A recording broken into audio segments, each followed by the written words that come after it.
Welcome back, everybody, to Formula 1 Weekly. It's been ages. It feels like it's been absolutely ages since the last video. It went down a bit of a tree. 100% controversial. We're not surprised that a 2019 driver lineup predictions was controversial. No way are we surprised about that whatsoever. However, completely quiet weekend in terms of racing. No racing whatsoever. Formula 1, Formula E, Formula 2, MotoGP, completely quiet. So I had a weekend off, which was lovely. And yesterday, I put up Formula 1 Weekly and another copyright strike. Thank you very much, FOM. One particular picture as well. Lots of fun. Anyway, I've decided to just redo the video. I've scrapped it, restarted it. I was a bit down, well, not down, but not too enthusiastic, so I thought let's just crack on with it. Let's start a fresh, start anew. And let's start with the first story from last week. The big story was focused around Haas F1 team. Obviously, the big movers in the grid this season, going from arguably one of the worst teams on the grid up to the fourth best. A fantastic change for them, a fantastic jump up the field, but it's been met with criticism. And we're not surprised about that, really, let's be perfectly honest with you. Some teams, McLaren and Force India in particular, have come out and complained about the Haas car being too similar to the 2017 Ferrari. And where I stand on this is, so what? You know, basically Force India and McLaren are suggesting that Ferrari gave them sort of the schematics, the details of their car. But yes, they're very similar cars. We've got to throw that out there. They are very, very similar looking cars, but it doesn't take a genius just to take a picture of the Ferrari and copy it that way, because that's not illegal, that's not against the rules. And really, is that just a bit of intuition from Haas that other teams like McLaren and Force India just didn't do? Because right now, that looks a really sensible thing to do, and maybe teams will start doing that, copying the Mercedes, who knows. But Haas, they have been really under fire. The FIA are not going to look into it, or very much so at least. They're just happy that they are following the regulations, and I agree with the FIA, which doesn't usually happen, I'll tell you that much. But Haas, what do you think? Do you think it's unfair that they've copied the Ferrari? Because it's hard to say they haven't, but it's not breaching the regulations. I think I don't have a personal issue with it, and if all the cars did that, we'd have a much closer grid. So, I don't know, what are you guys' thoughts on that story? It's a bit of a funny one, but I'd love to know what you guys think. Chuck that down in the comments section below. Moving on, just to a quick story. The F1 Power Rankings. We've never ever had this, but Formula 1 Liberty Media released the Power Rankings from the Australian Grand Prix. And whereas we have Driver of the Day, who ended up being Fernando Alonso, some people in the comments didn't agree with me that it should be Fernando, but apparently the majority of the fan base did, so that was good to know. But the Formula 1 experts did their own sort of power ranking, and Fernando Alonso was not first. So, off my high horse straight away, and they voted Kevin Magnussen Driver of the Day. Didn't do loads of laps, Kevin Magnussen, but he did have a solid weekend. And I did say I was thinking about giving it to him, but he didn't finish the race, so that was my thinking behind it. But you can go check out the power rankings over on the official F1 website. It was really nice to see Liberty Media adding those sort of little things, really. You know, even between race weekends, they're always putting out bits and bobs just to keep the hype about for Formula 1. So, once again, I always say it, but Liberty Media, very impressed. And the power rankings, yeah, I can get behind that. They just did a top 10 of the best drivers of the day, according to the experts. And who these experts are, we don't know, but they're the experts in quotation marks. So, good stuff from Liberty Media. I did enjoy that. And it was nice to see that perhaps the Max Verstappen Driver of the Day vote won't be back this season, at least with the power rankings every weekend. So, next story, we've got the F1 Festival. F1 Festivals. Now, classic announcement like this is a very vague statement on the Formula 1 website about a festival, a Formula 1 festival, and all it appears to be, really, is a music festival with a few show cars about, a few Renault F1 cars, I think it was. They were the only F1 cars mentioned, an esports sort of area and mini tournament. But it was something interesting. You know, once again, this first one has been announced for the Chinese Grand Prix. So right at that race there will be a festival, and it's in Shanghai, and it looks a lot of fun. It really does. There's 4 events across the whole season. Like I say, one obviously is in China. Another is in France with the Paul Ricard circuit, where F1 Live is this year, over in Paris. We've also got one in Miami for the USA Grand Prix, and then there is another track as well. What do you guys think about this as well? I think it's a really good idea from Liberty Media. The only thing is I think they just announced it too late. You know, we're 2 weekends away now from the Chinese Grand Prix. Why didn't they tell people beforehand? It's like F1 Live last year. They just, the last minute, they just tell everyone. It's not like you can just randomly just, with 2 weeks to go, get tickets to, I know it's a bit different going to China, but even London. It's not like you can just quickly get up tickets and just screw the schedule, just go to London F1 Live. It's not like you can do that. So I don't know why Liberty Media keep doing this, announcing it like 2 weeks before it's about to happen. That's silly. But I think the idea of an F1 festival isn't an awful idea. I think it's definitely trying to appeal to more of the younger fans, and myself as a younger fan, it doesn't do a lot for me personally. I don't mind music and festivals and that sort of thing, but it's not going to encourage me to go to an F1 race any more than it would someone else. And I think other people would just rather go to a music festival. So, I don't know. In my opinion, I think this could be a swing and a miss for Liberty Media on the F1 festival idea, but F1 Live I'm a big fan of. So if the festival ends up being more like an F1 Live, then I will have no complaints whatsoever. But that was out in the news this week, and something a bit more fun I thought you guys should know about. And the final bit of news in the world of Formula 1 is we will finally see the debut of the Hypersoft tyres in Monaco. First time we're ever going to see them in the sport. The pink tyres, saw them in testing, very, very quick, and the lap records in Monaco are set to tumble. Will this mean that Monaco will finally be a 2-stop, make it a little bit more interesting? Probably not.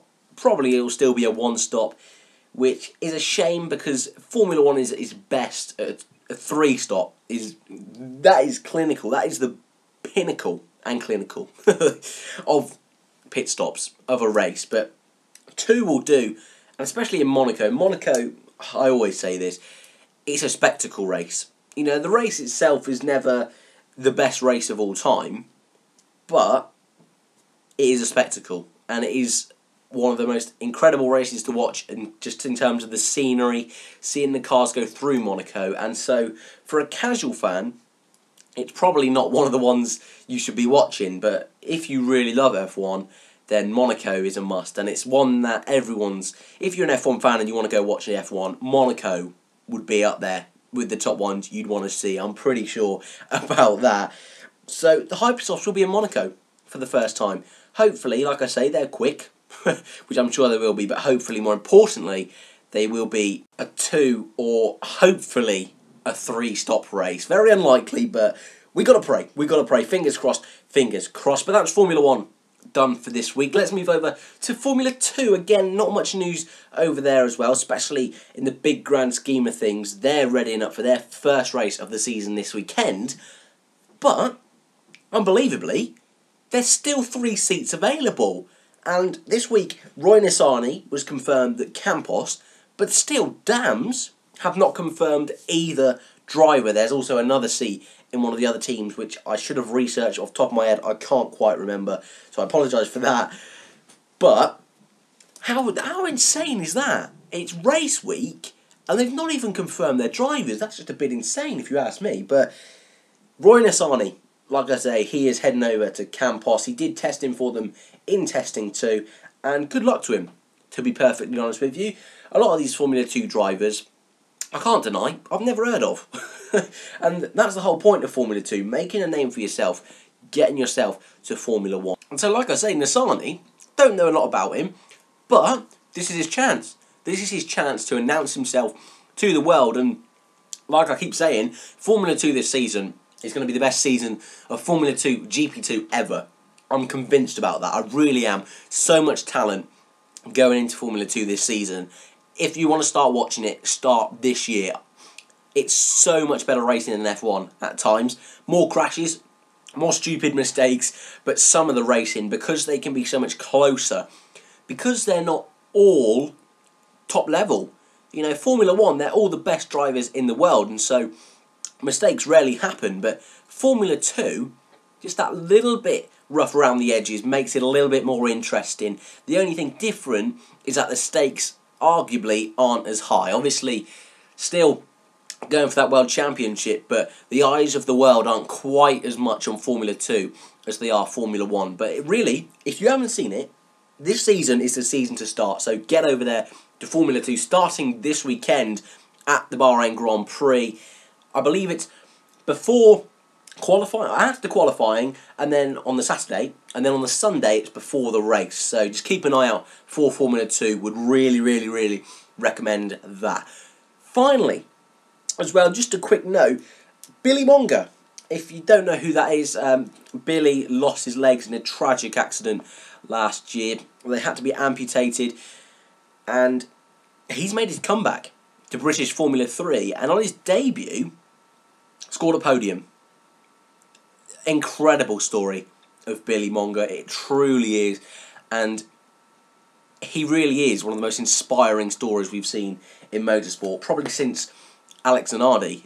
Really incredible, and I just wanted to take a minute there. I don't usually talk about Formula 3, especially British Formula 3, but that was worth saying. A fantastic effort there from Billy Monger, and you know, it's, even if he'd just finished the race, if he scored a point, but to get on the podium, that is some solid stuff there from the young Brit, and that is going to round out F1 Weekly for week commencing the 26th of March 2018. Before we go, this week is race week. Keep this weekend clear because F1 is live on all UK channels if you're based in the UK. It's going to be a brilliant weekend. Bahrain, Saturday qualifying, Sunday the race as well. Like I said, we've got Formula 2 back for the first time this season, so that's always pretty insane. It'd be great to see the 2018 cars back out on track again, because after the controversy of the VCS in the first race, it'll be interesting to see how people respond to that, and it'll be interesting to see how people perform on a track like Bahrain, a bit easier to overtake than Australia. We're really going to get a better idea of how close the teams are in Bahrain, I think, than we saw in Australia. As well, before we go as well, the preview for the F1 weekend and Formula 2 weekend will be out on Friday. The rest of the week will be a bit higgledy-piggledy, muddled up. I'm really busy this week, but tomorrow is Weekly Mailbox, the weekly Q&A video. So if you've got any questions, last minute questions, chuck them down in the comments below. There's so many new guys. There's so many new guys new on the channel at the moment. It's a bit insane. In the past 2 weeks, we've had over 250 people join, so welcome everybody for starters. If this is your first ever Formula 1 Weekly, hopefully you have enjoyed. It's a little bit different to what it normally is, but hey ho, we've made do. And as well, I have started a Twitter account now, so I'm not the best on it, but you can go and follow me. The links will be down in the description. And I've also started a Fantasy F1 League. That will be down in the description as well. It is on